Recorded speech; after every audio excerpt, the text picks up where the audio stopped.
그 데살로니가 지역에서 복음 전했을 때 그곳에 있는 유대인들이 또 데살로니가의 행정관들과 연합해서 바울을 수색을 하고 찾고 또 핍박을 하니까 굉장히 그 위급해진 거예요. 그래서 데살로니가 성도들이 바울과 그 신라를 그 일행들을 빼내서 밤중에 아무도 몰래 빼내서 베레아로 이제 이동을 시킵니다. 그 다급한 상황이었기 때문에 베레아와 데살로니가 지역은 100km 정도 떨어져 있습니다. 그곳으로 이제 가게 됐는데 바울과 신라와 디모데 입장에서는 계속 핍박에서 머물 때 야손과 또 데살로니가의 여러 성도들이 곤란한 일을 겪었기 때문에 계속 머물기도 좀 어려운 그런 상황이었죠. 그래서 급하게 떠나게 됐기 때문에 데살로니가 성도들과 제대로 된 작별 인사와 그런 것 없이 그냥 황급히 떠난 거예요. 그러니까 그게 그 바울의 마음에 늘 아쉬움이었고 미안함이었고 그렇게 됐습니다. 그래서 그 전도여행 나중에 가다가 이제 고린도 지역에서 이 데살로니가 성도들에게 자초지종을 설명을 하는 거예요. 어떤 연유로 제대로 인쇄도 못 나누고 나갔는데 근데 너희들이 또 다시 찾아가서 보길 원했다. 그런데 사탄이 그 길을 방해해서 막아서 잘 만남이 어려워졌다라고 하는 그 당시의 상황과 또 재회하려고 하는 그 바울의 노력과 진심이 데살로니가 전서에 잘 기록이 되어 있죠. 그 부분을 지난주에 살펴봤고요. 오늘 이제 베레아에 도착한 바울과 신라는 그곳에 있는 유대인의 회당으로 또 들어갑니다. 10절 말씀.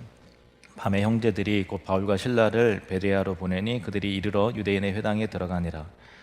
지금까지 빌립보에서도 이제 감옥에 갇혀서 매를 맞고 거의 뭐 죽다 살아나시피 했죠. 그리고 나서 데살로니가로 160km 떨어져 있는 데살로니가로 거의 만신창이가 돼서 갔는데 거기서 또 복음을 전하고 또 쫓겨나다시피 해서 또 베레아로 온 거잖아요. 그러니까 계속해서 이 핍박이 있는데 핍박이 있는 것 가운데서 또 유대인의 회당에 들어가서 복음을 전했다라고 하는 것은 사실은 참 그 바울이 얼마나 그 복음을 자기의 생명보다 더 귀하게 여겼는지를 알 수 있는 대목이죠. 왜냐하면 여러 핍박이 있다 보면은 그 다음에는 아무래도 몸을 사리게 되고 사람의 심리가 좀 움츠러들지 않겠습니까? 근데 또 유대인의 회당에 가서 계속해서 복음을 전하는 거예요.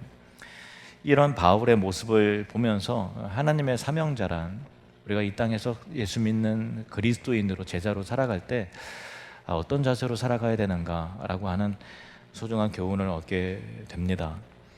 우리가 시험 당하고 또 고난 당할 때가 있는데 그때 우리는 너무 쉽게 포기하고 나는 너무 쉽게 물러나진 않는가, 자신의 안위를 위해서 현실에 너무 쉽게 타협하진 않는가라고 하는 것을 살펴봐야죠. 히브리서 10장 35절에서 39절.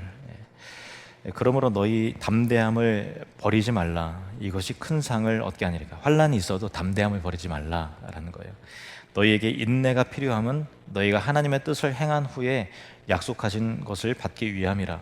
잠깐 후면 오실 이가 오시리니 지체하지 아니하시리라. 나의 의인은 믿음으로 말미암아 살리라. 또한 뒤로 물러가면 내 마음이 그를 기뻐하지 아니하리라 하셨느니라. 39절은 같이 읽겠습니다. 우리는 뒤로 물러가 멸망할 자가 아니요 오직 영혼을 구원함에 이르는 믿음을 가진 자니라. 아멘. 뒤로 물러가면 내 마음이 그를 기뻐하지 아니리라. 이 히브리서 10장의 맥락은 환난과 시험이 찾아올 때 움츠러들고 뒤로 물러갈 수 있잖아요. 그때 하나님이 내 마음이 그를 기뻐하지 않는다라는 거예요. 그러니까 타협하지 말고 계속해서 전진해 나가야 된다라는 것인데, 우리가 초대교회처럼 박해 시대에 있는 것도 아니고 또 이슬람 지역이라서 예수 믿는 단위로 취직이 어려워지거나 또 사회에서 왕따를 당하거나 굉장히 곤란해지는 그런 건 아니잖아요. 그럼에도 불구하고 우리가 신앙을 지키고 살아갈 때 계속 찾아오는 영적인 도전들이 있죠. 다 있습니다. 예를 들면 바쁜 삶 가운데 도저히 내가 영적인 시간을 내기가 어렵게 부담스럽게 느껴질 수도 있는 것이고 또 가족의 반대가 있는 것일 수도 있고요 등등. 근데 그럼에도 불구하고 뒤로 물러가지 않도록 복음의 사명과 그리스도인으로 또 우리가 예배자로서 부름을 받았는데 타협해서 뒤로 물러가지 않도록 자기의 정체성을 잃지 않고 계속해서 전진해 나가야 된다라는 거죠. 그래서 이 코로나라고 하는 그런 게 우리를 좀 이렇게 움츠러들고 정체되게 만들고 또 뒤로 물러가게 만드는 그런 요인도 있다고 봅니다. 어떤 사회적인 분위기도 그렇고. 그럼에도 불구하고 하나님께서 우리 교회를 통해서 필리핀 로스아미고스 지역에 또 트모방 지역에 예배당을 세울 수 있도록 코로나 기간에 그렇게 하신 그 이유와 은혜가 있다고 생각을 해요.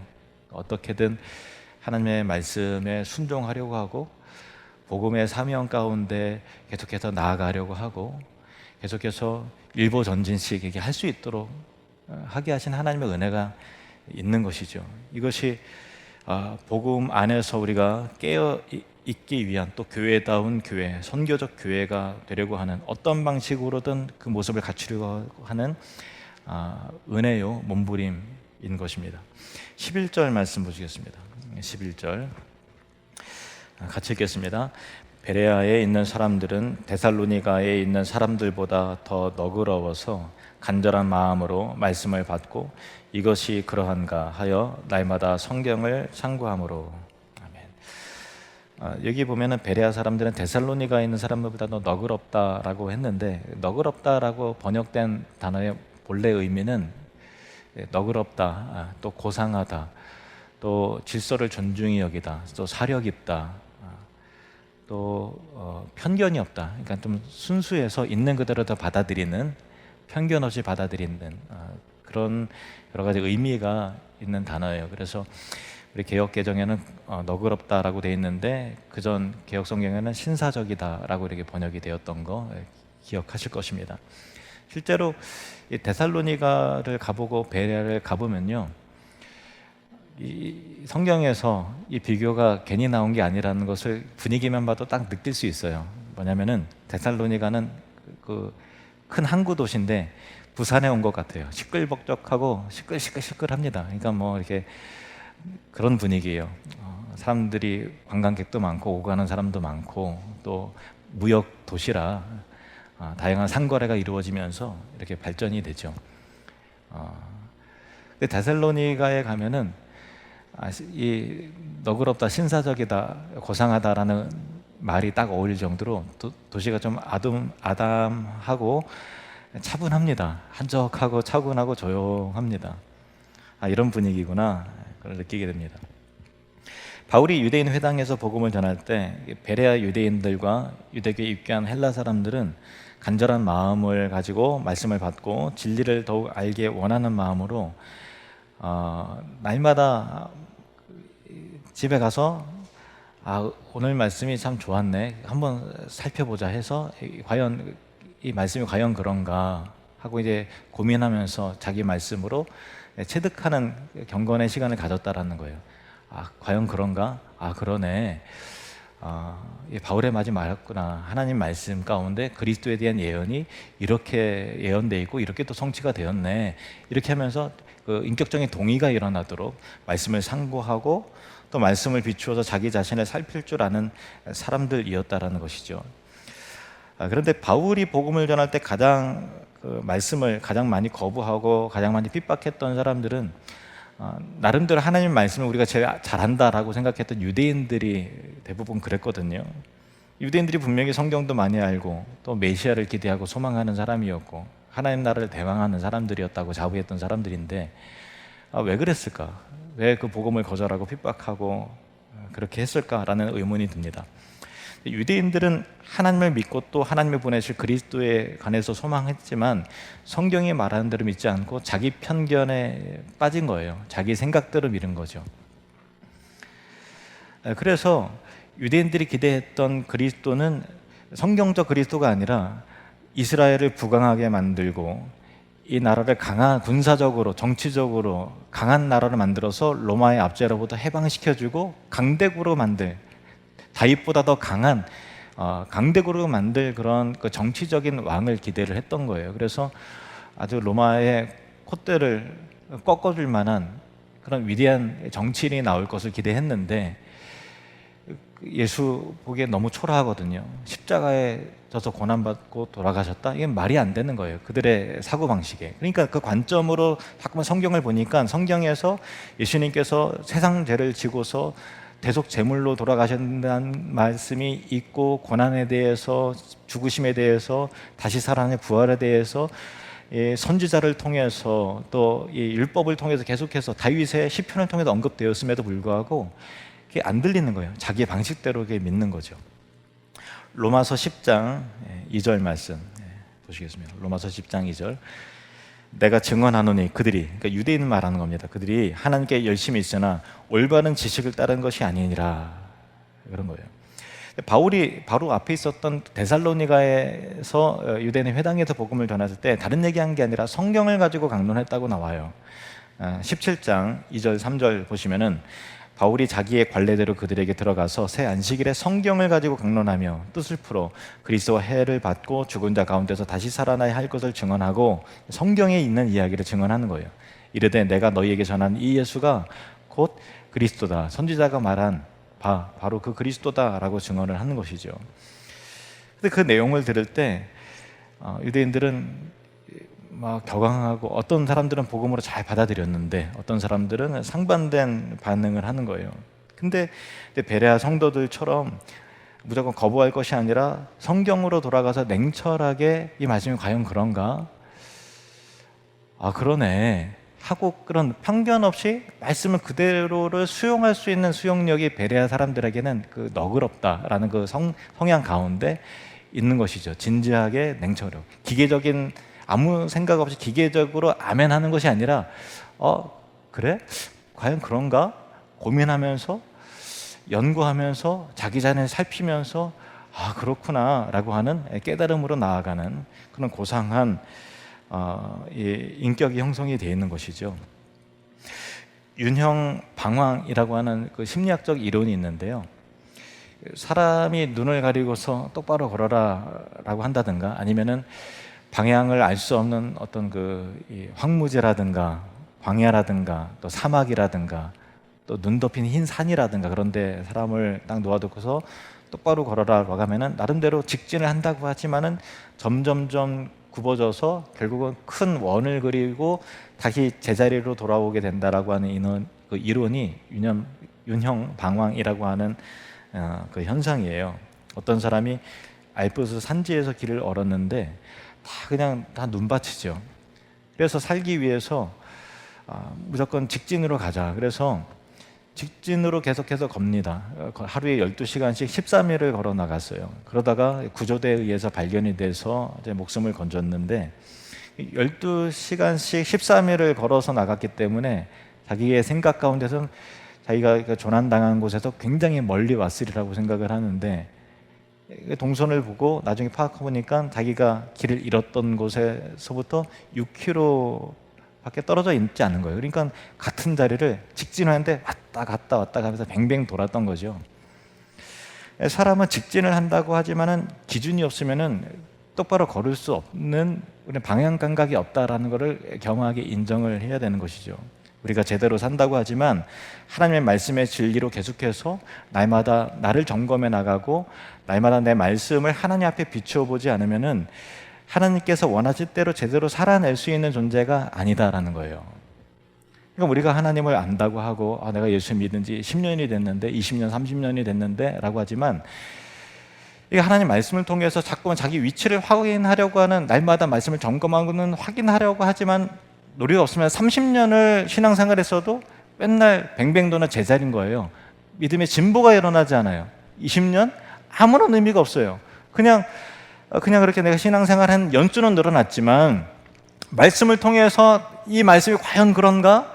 이 말씀대로 내가 살고 있는가? 하나님은 어떤 분이시지? 그리스도의 은혜에 대한 진지하고 또 겸허한 마음 가운데 자기 자신을 살필 줄 아는 신앙이라야만 직진 인생이 되는 거죠.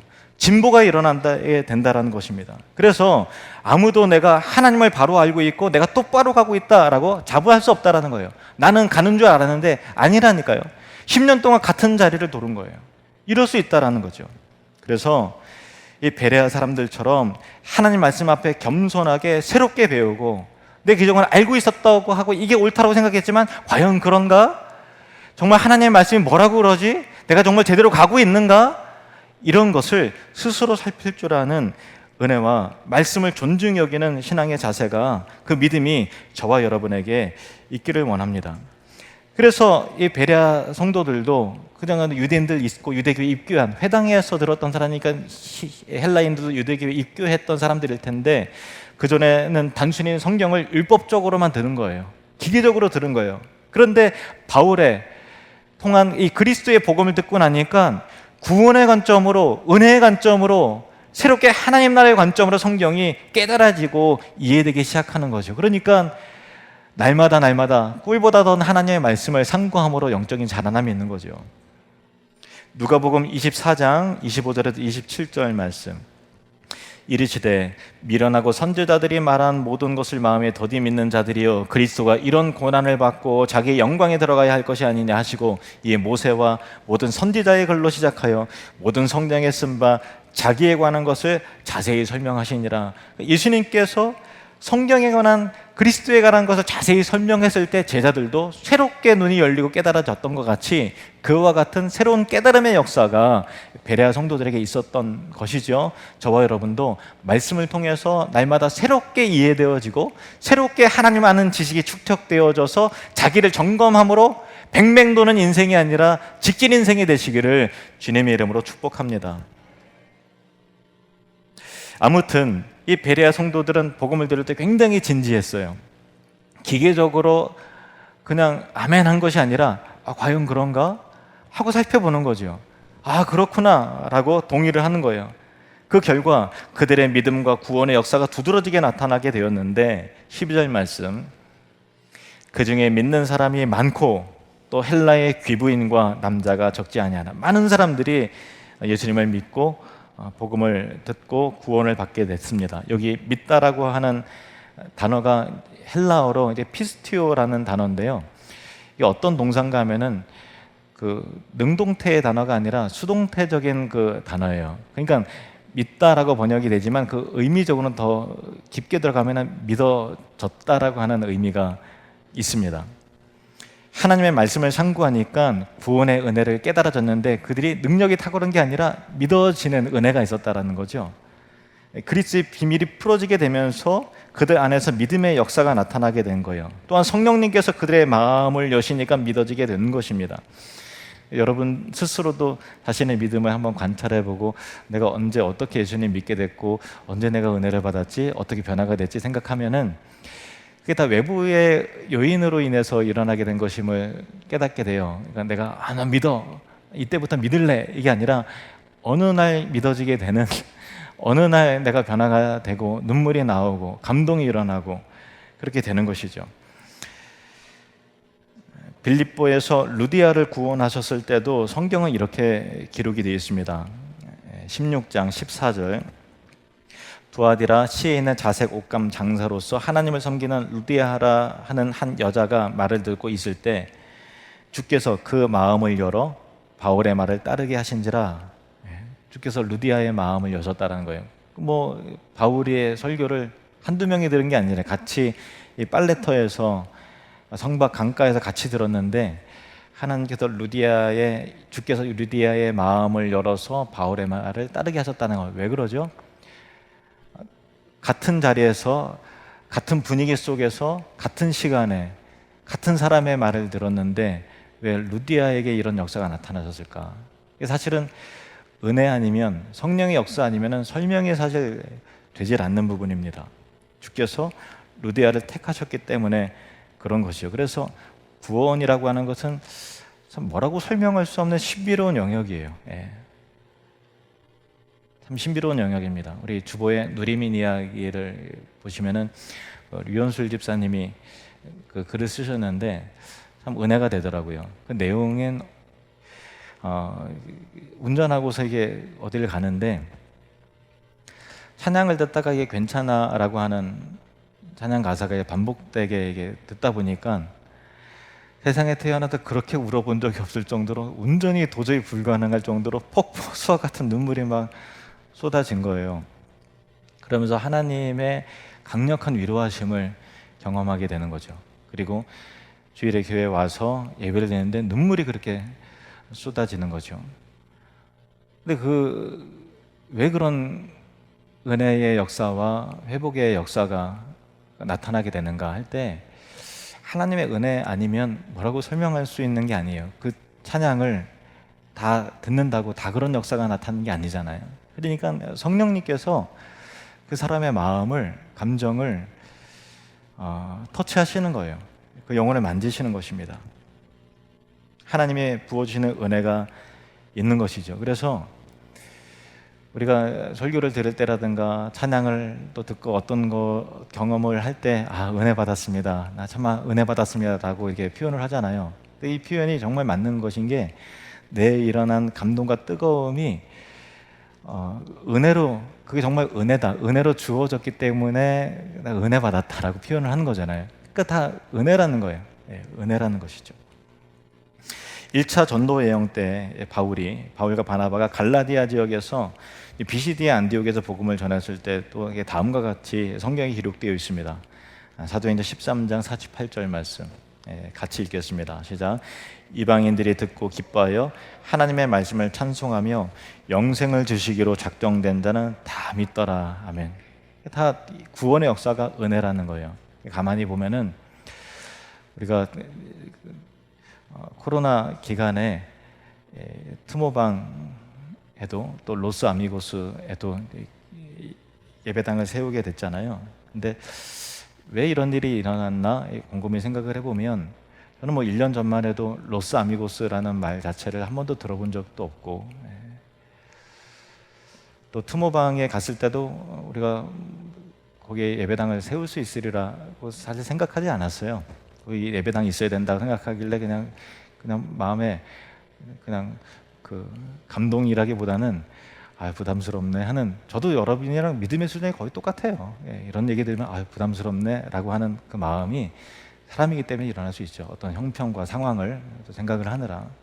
로스아미고스 지역도 모르는데 작년 10월에 김종수 선교사님이 기도 편지를 쓴 거예요. 근데 로스 아미고스 지역은 어떤 곳인가 하면은, 거기에 한 몇천 세대가 탔는데 절반 이상이 한 10년 전에 홍수로 인해서 집을 다 잃었던 사람이에요. 삶의 기반을 다 잃었습니다. 그래서 정부 보조로 인해서 판잣집과 같이 한 10평 정도 되는 집들을 지어주고 여기 와서 살아 해서 8명, 10명 대가족들이니까 거기에 10평 미만의 집에 다 옹기종기 붙어서 사는 거예요. 사는데 김정수 선교사님 교회 성도 가운데서도 한 가정이 같은 일을 겪은 거죠. 멀리 떨어졌으니까 거기서 따로 이렇게 김정수에 왔다 가면서 예배를 드렸는데, 거기서 따로 이제 예배를 드리기 시작하면서 교회 공동체가 시작이 되고, 여기도 이제 예배당이 있어야 되는데 너무 가난한 사람들이라 자체적으로 예배당을 지을 수 없으니까 선교사님에게 기도 부탁을 하는 거고, 선교사님이 어떻게 외면을 해요. 그러니까 한국교회에 기도 편지를 쓰면서, 한국교회가 코로나 기간 때 다 힘들다는 거 알죠. 그렇지만은 기도 제목을 나누는데 우리 교회가 이제 반응을 한 거죠. 근데 왜 그랬을까 생각을 해보면요, 목회 계획 속에 그 일이 있었던 건 아니잖아요. 근데 왜 그랬을까 생각을 해보면요, 오늘 말씀 그대로 영생을 주시기로 작정된 자들이 있는 거예요. 그래서 하나님께서 우리를 사용하시는 거죠. 그런데 우리의 힘과 능력으로 절대 한 게 아니라는 걸 아시잖아요. 우리가 이렇게 할 수 있을 실력이 안 되죠. 믿음도 그렇고 재정적으로도 그렇고. 근데 왜 우리를 통해서 이 일을 하셨을까 곰곰이 생각해 보면, 그들에게도 구원의 은혜가 임하는 것이지만은 우리 하늘누림교를 정말 사랑하셔서 코로나 기간에 얼마나 침체가 됩니까? 영적으로 얼마나 침체가 되고 믿음 생활에 정체기가 오고 그럴 때 이 일을 통해서 하나님께서 정체되지 않을 수 있도록 우리를 은혜를 베풀어 주시는 그 은혜를 저와 여러분이 많이 경험하지 않았습니까? 그런 은혜가 있는 것이죠. 영생을 주시기로 작정된 자가 로스 아미고스에도 있고 또 트모방 지역에도 있을 겁니다. 그 일에 동역하고 동참할 수 있게 하신 하나님의 은혜가, 그 기가 막힌 은혜가 우리에게 있는 것이 참 감격스럽고 참 기쁜 것이죠. 에베소서 2장 8절 말씀을 읽겠습니다. 시작. 너희는 그 은혜에 의하여 믿음으로 말미암아 구원을 받았으니 이것은 너희에게서 난 것이 아니요 하나님의 선물이라. 아멘. 그 베레아 성도들도 그들이 믿었다라고 했을 때 그것이 하나님의 선물이었던 것 같이, 또 빌립보의 루디아가 하나님의 선물인 구원함을 받았듯이, 또 데살로니가의 야손을 비롯한 여러 많은 성도들이 구원을 받았듯이